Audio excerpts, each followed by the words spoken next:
Assalamualaikum warahmatullahi wabarakatuh. Nama saya Asna Azizia Nikmah, NIM 064.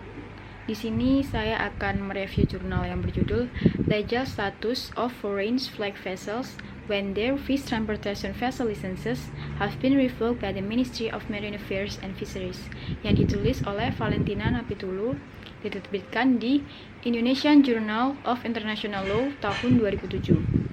Dalam jurnal ini, garis besarnya membahas mengenai perusahaan Indonesia yang menyewa kapal bendera asing untuk digunakan sebagai kapal transportasi ikan, hingga lahirlah moratorium nasional.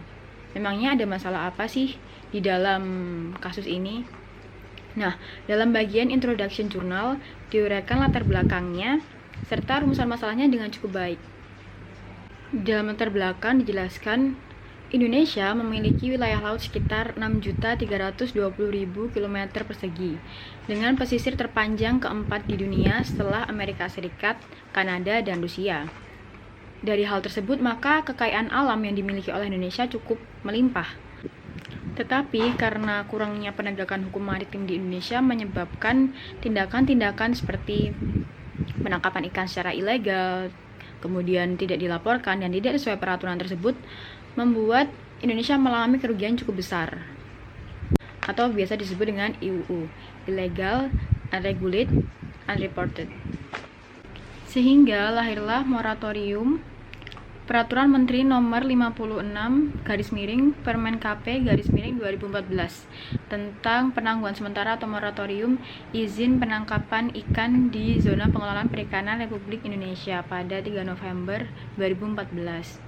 Nah, moratorium ini diberlakukan kepada seluruh kapal perikanan yang dibangun di luar Indonesia. Dari latar belakang tersebut muncullah beberapa rumusan masalah. Yang pertama, bagaimana status hukum kapal bendera asing ketika Kementerian Perikanan dan Kelautan mencabut SIKP mereka. SIKP yaitu Surat Izin Kapal Pengangkut Ikan. Kemudian, bisakah pemerintah menangkap kapal-kapal tersebut yang SIKP-nya telah dicabut oleh Kementerian Kelautan dan Perikanan, dan resiko hukum apa yang timbul atas tindakan pemerintah tersebut?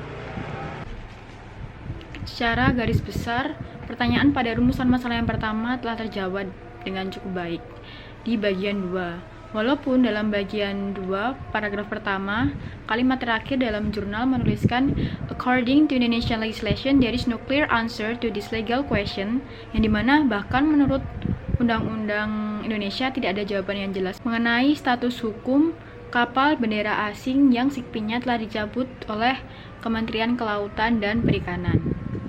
Namun, penulis berusaha untuk tetap menganalisa permasalahan ini dengan cukup komprehensif, yaitu pertama melalui Undang-Undang Nomor 45 Tahun 2009 tentang Perikanan, yang dimana dalam pasal 31 ayat 2 mengharuskan setiap kapal asing yang digunakan untuk mengangkut ikan harus memiliki SIKP.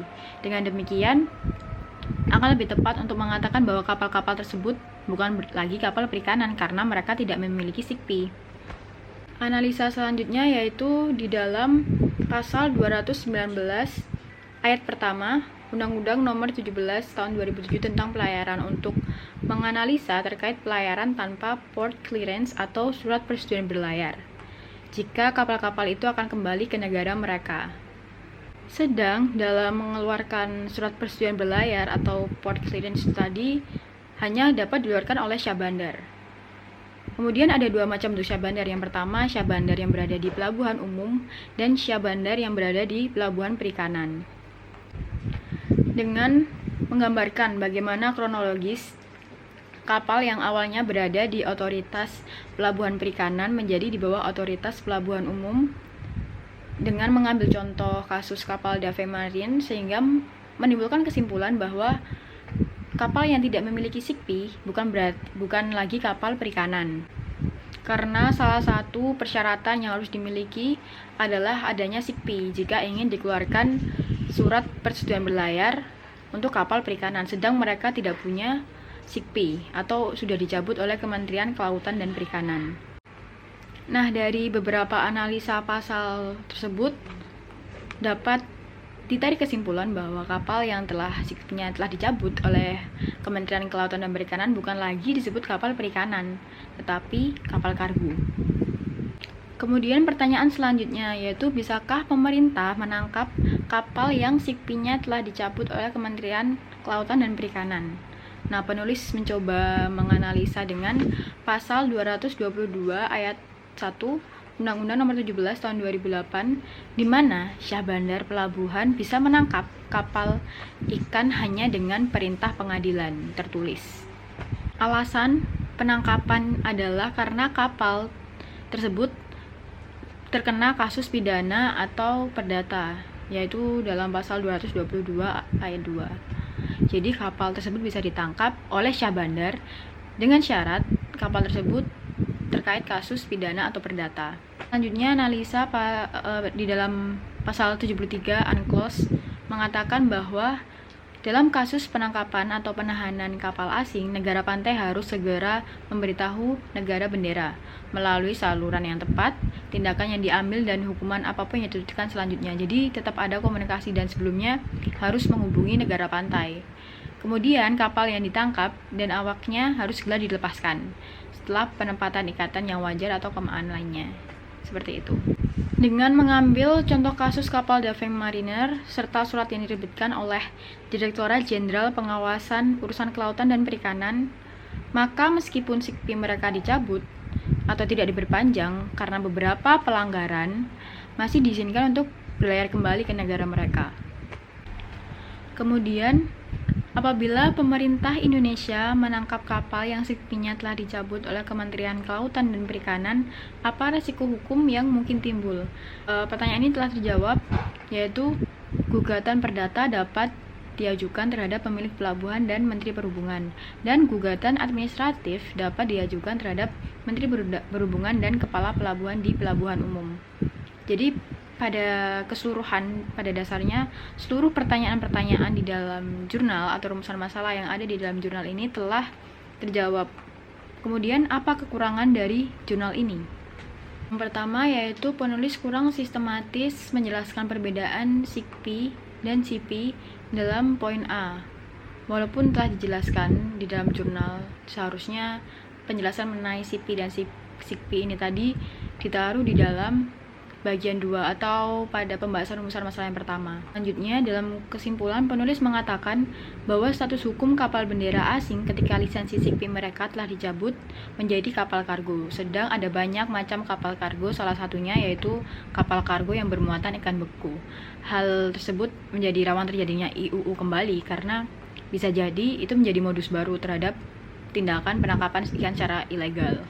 Selanjutnya, pada kasus kapal Dafeng Mariner, menurut saya hal ini menarik di mana adanya indikasi melakukan pemindahan muatan di tengah laut atau transshipment, serta memasukkan pakaian dan makanan serta minuman keras dari Cina ke wilayah Indonesia tanpa surat impor barang dari Direktur Jenderal Bea Cukai. Tetapi walaupun ada pelanggaran-pelanggaran itu tadi, kapal tetap dilepaskan walaupun sikpi mereka dicabut.